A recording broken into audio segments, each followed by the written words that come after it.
Övladın mənliyinin inkişafı necə gerçəkləşir? Mənlik 3 parçadan ibarətdir. İd və ya nəfis, ego və ya mənlik, superego və ya üst mənlik. 0-2 yaş dönəmində id inkişaf eləməyə başlayır. Bu dövrdə övladım körpənin tələbatları formalaşır və körpə öz tələbatlarını qarşılamağa çalışır. Bu dövrdə sağlam ailə mühitində övladın fiziki və emosional ehtiyacları doya-doya, sevə-sevə qarşılanırsa, övlad emosional, fiziki doyumluq yaşayır və valideyninə güvənli bağlanır. 2 yaşdan sonra da valideynindən güvənli ayrılmağa başlayır. 2 yaşdan sonra övladın mənliyi, egosu oyanır, mənliyi, egosu inkişaf eləməyə başlayır. Bu dövrdə valideynlər 2 məsələyə xüsusi diqqət yetirməlidirlər.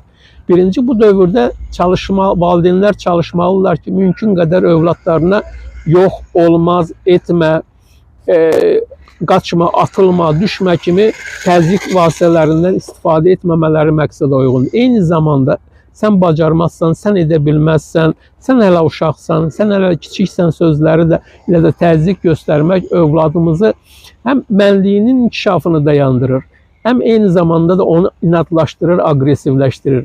İkinci önəmli məsələ, övladımızın bu dövrdə istək və ehtiyaclarını tarazlıqda saxlamaq lazımdır.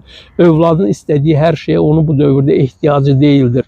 Əgər valideynlər süni istəklər, süni ehtiyaclar yaradarsa bu övladlarında irəliyə doğru bu onları aqressivləşdirə bilir. Önəmlidir ki, bu dövrdə övladlarımızın müsbət davranışlarını təqdir edək, onların düşüncələrini, fikirlərini, duyğularını ifadə etməsinə dəstək olar. Ümumiyyətlə, özünü ifadə etməyə şərait yaratmaq lazımdır. Bu dövrdəki özünü ifadə bacarıqları aşılamaq çox önəmlidir. 4 yaşdan sonra övladımızın superegosu, üst mənliyi inkişaf eləməyə başlayır. Bu dövrdə əslində davranışın tərbiyəsində nizam-intizamı yaratmağa başlamaq daha məqsədə uyğundur. Bu dövrdə övladımız sosiallaşmağa başlayır, dost yoldaş axtarır, bacı qardaş istəyir. Eyni zamanda bu dövrdə aidiyyət duyğusu da inkişaf etməyə başlayır. Bu dövrdə valideynlər övladının şəxsiyyətinə həddən çox təriflər yağdırarlarsa, onu həddən çox tərifləyərlərsə, şişirdilmiş bir mənlik inkişaf eləyər və yaxud onun şəxsiyyətinə addım başı tənqid, təhqir eləyərlərsə, mühakimə eləyərlərsə, sən bacarmazsan, sən eləyə bilməzsən, sən hələ uşaqsan kimi təzyiqlər göstərərlərsə, övladımızın şəxsiyyəti və xarakteri sındırılmış olar.